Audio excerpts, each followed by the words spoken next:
আসসালামু আলাইকুম প্রবাসী নিউজ টিভি চ্যানেলের নতুন ভিডিওতে সবাইকে স্বাগতম। এই ভিডিওটি সকল কাতার প্রবাসী ভাই ও বোনেদের জন্য অনেক গুরুত্বপূর্ণ, কারণ এই ভিডিওতে কাতার এয়ারওয়েজের টিকিটের নতুন নিয়ম ও ফ্লাইটের নতুন নিয়ম সম্পর্কে জানিয়ে দেব এবং আপনাদের করা কিছু গুরুত্বপূর্ণ প্রশ্নের উত্তর জানিয়ে দেব। তাই ভিডিওটি শুরু থেকে শেষ পর্যন্ত দেখার অনুরোধ রইল। আর আপনি যদি আমাদের প্রবাসী নিউজ টিভি চ্যানেলের নতুন দর্শক হয়ে থাকেন তাহলে অবশ্যই চ্যানেলটিকে সাবস্ক্রাইব করে পাশে আসা বেল বাটনটি অন করে দেবেন। তো চলুন মূল আলোচনায় যাওয়া যাক।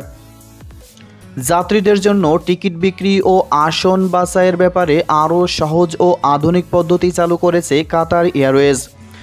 এর ফলে আগের চেয়ে আরও বেশি সহজে স্বাদ ও সাধ্যের সমন্বয়ে আসন বুকিং দিতে পারবেন ভ্রমণকারীরা। নতুন নিয়মে কাতার এয়ারওয়েজের আসনগুলোকে মোট 6 ভাগে ভাগ করা হয়েছে। বিজনেস ক্লাসের সিটগুলোতে রয়েছে 3টি শ্রেণী, ক্লাসিক, কমফোর্ট ও এলিট। একইভাবে ইকোনমি ক্লাসের আসনগুলোও 3 ভাগে ভাগ করা হয়েছে।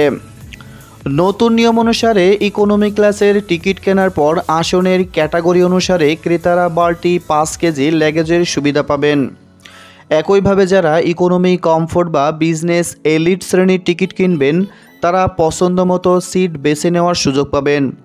বিশেষ করে বিজনেস এলিট টিকিট ক্রেতারা বাড়তি ফি ছাড়াই ইচ্ছামতো তারিখ পরিবর্তনের সুযোগ পাবেন। এমনকি চাইলে টাকা রিফান্ড করতে পারেন বাড়তি চার্জ ছাড়া। কাতার এয়ারওয়েজ আশা করছে এর ফলে এখন যাত্রীরা আরও সহজে নিজের পছন্দ অনুসারে টিকিট কেনার সুযোগ পাবেন। এদিকে প্রবাসীদের 3% বোনাস দিচ্ছে রূপালী ব্যাংক। বিদেশ থেকে পাঠানো রেমিটেন্স রূপালী ব্যাংকের যে কোনো শাখা থেকে তুললে সরকার নির্ধারিত শতকরা 2 ভাগের সাথে আরও 1 ভাগ বোনাস পাচ্ছেন প্রবাসীদের স্বজনরা। বাংলাদেশের যে কোনো জায়গায় রূপালী ব্যাংক লিমিটেডের শাখায় এই সুবিধা পাওয়া যাবে। চলতি নভেম্বর মাসের 1 তারিখ থেকে এই সুবিধা দিচ্ছে ব্যাংক কর্তৃপক্ষ। এক বিজ্ঞপ্তিতে রূপালী ব্যাংক জানায়, বিদেশ থেকে পাঠানো রেমিটেন্স নিকটস্থ রূপালী ব্যাংকের যে কোনো শাখা থেকে নগদ উত্তোলন বা রূপালী ব্যাংকের মাধ্যমে সরাসরি আপনার অ্যাকাউন্টে জমা হলে সরকার নির্ধারিত 2% বোনাসের সাথে অতিরিক্ত 1% সহ মোট 3% বোনাস দিচ্ছে। ফলে এখন বিদেশ থেকে পাঠানো প্রতি 1 লাখ টাকায় 3,000 টাকা বোনাস পাচ্ছেন প্রবাসীদের পরিবারের সদস্যরা। প্রথমেই সন্দীপ দাস নামের এক ভাই প্রশ্ন করেছেন যে, ভাই কবে থেকে নতুন ভিসা চালু হবে জানালে ভালো হতো। এই প্রশ্নের উত্তরে সন্দীপ দাস সহ সকল ভাই ও বোনদের উদ্দেশ্যে বলবো যে কাতার সরকার ডিসেম্বর মাস নাগাদ কিউবিসি চালু করার সম্ভাবনা আছে এবং তারপর নতুন ভিসা, ওয়ার্ক পারমিট ভিসা এবং ফ্যামিলি ভিসা সব একসাথে চালু হওয়ার সম্ভাবনাও রয়েছে ইনশাল্লাহ। তাই এখন নতুন ভিসা চালু হওয়ার কোনো সম্ভাবনা নেই। আশা করি নতুন ভিসা সম্পর্কে বুঝতে পেরেছেন। এরপর তারিন আক্তার নামের একজন প্রশ্ন করেছেন যে, আমি তো রিএন্ট্রি পারমিট পাচ্ছি না, কপিল আমাকে রিএন্ট্রি পারমিট দিচ্ছে না।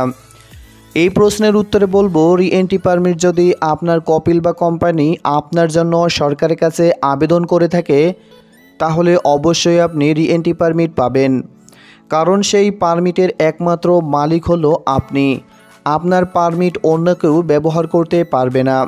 তাই আপনার কপিল যদি রিএন্ট্রি পারমিট পেয়ে থাকে তাহলে আপনার কাছে পৌঁছে দিবে, টেনশন করার কিছু নাই। আশা করি বুঝতে পেরেছেন। এরপর আয়ুব নামের এক ভাই প্রশ্ন করেছেন যে, ভাই আমি কোম্পানি পাল্টাতে চাই, আমি কি করতে পারি?